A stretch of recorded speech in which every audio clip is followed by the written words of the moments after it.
Hello भाई, मेरा नाम प्रवीण चौहान है। हरियाणा के एक छोटे से गांव से हूँ। तो मेरी एक छोटी सी कहानी लेके आया हूँ, जिसमें स्टार्टिंग वजह से है कि शाम का समय हो रहा था। मैं दिन के सारे काम निपटा, एक चाय की प्याली लेके घर की बालकनी में बैठ गया। गली में बच्चे क्रिकेट खेल रहे थे, उनमें शोर भी था लेकिन कहीं ना कहीं शांति भी थी। शाम को डूब रहे सूरज की लाली, घर लौट रहे पंछी और हाथ में एक कप चाय, एकदम परफेक्ट। चाय की हल्की सी महक से याद आता है कॉलेज के वो दिन। सुबह सुबह सुबह माँ के हाथ की चाय और उससे पहले पापा की एक आवाज़ के साथ नींद का खुल जाना। पर अब पता नहीं क्यों पापा ने टोकना बंद कर दिया। बड़े हो गए ना, थोड़े बहुत पैसे भी कमाने लग गए हैं। पहले टोकते थे, पहले पूछना होता था कहीं बाहर जाने के लिए, फिर बता के जाने लगे। फिर जब धीरे धीरे वो पूछते थे कि कहाँ जा रहे हो, उसके बाद सिर्फ हाँ में जवाब देते कि ठीक है चले जाओ। तो हमने भी धीरे धीरे पूछना बंद कर दिया। लेकिन जब बचपन में बाहर जाते थे तो पूछते थे पापा दोस्तों ने बाहर जाने का प्लान बनाया है तो मैं जाऊँ। तो वो माँ की तरफ देखते और माँ हल्का सा मुस्कुरा देती। इससे उनके चेहरे पर एक अथॉरिटी वाली चमक आ जाती और मिलता एक बड़ा सा लेक्चर में होता कि दोस्तों के साथ बाहर जाने के नुकसान और ना जाने के फायदे, और आखिर में मिलता एक जवाब ना सुन के मन उदास हो जाता, पर वो कर भी क्या सकते थे, इतनी सी बात पे मार तो खाई नहीं जाएगी। पर जब खुद को देखते हैं तो एकदम वैसा सा लगता है कि जब छोटे होते थे तब जब पापा से सारे काम पूछ के क्या करते थे, वो भी बड़े चाव से बताते थे कि ये करो ये ना करो, ऐसा करोगे तो ऐसा होगा, ऐसा करोगे तो ऐसा तैयारी करना पड़ेगा। आज भी याद है जब छोटी बुआ की शादी थी तब 10वीं कक्षा में होते थे।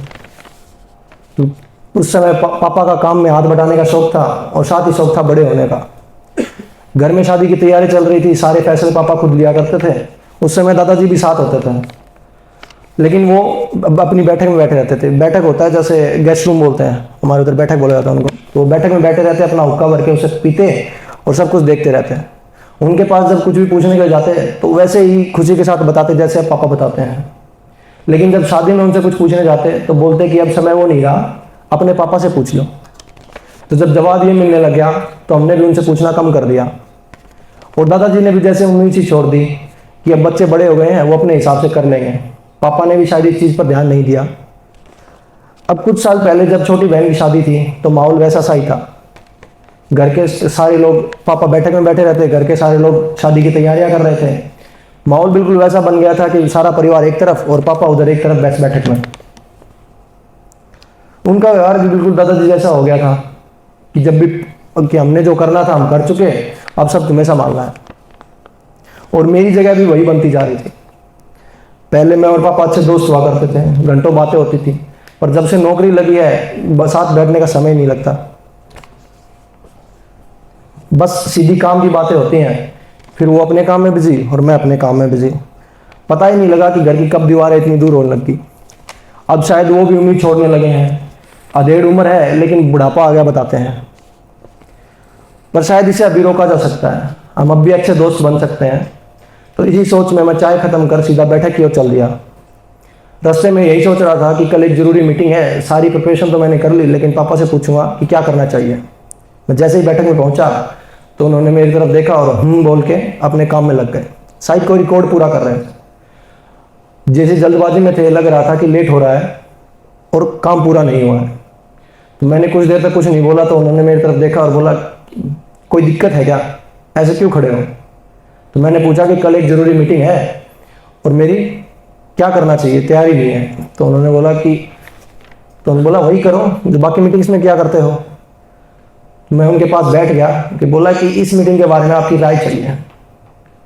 तो यही बात सुनते हैं उनकी आंखों में चमक हल्के से पानी के साथ, और वो मेरी तरफ मुस्कुरा रहे थे, ठीक वैसे ही जैसे मेरी बचपन में सारी बेतुके सवालों का जवाब देते हुए मुस्कुराते थे।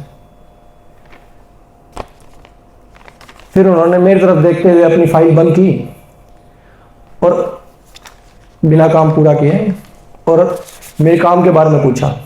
मीटिंग को छोड़ हमने खूब सारी बातें की, घंटों साथ बैठे और कई सालों बाद साथ खाना खाया।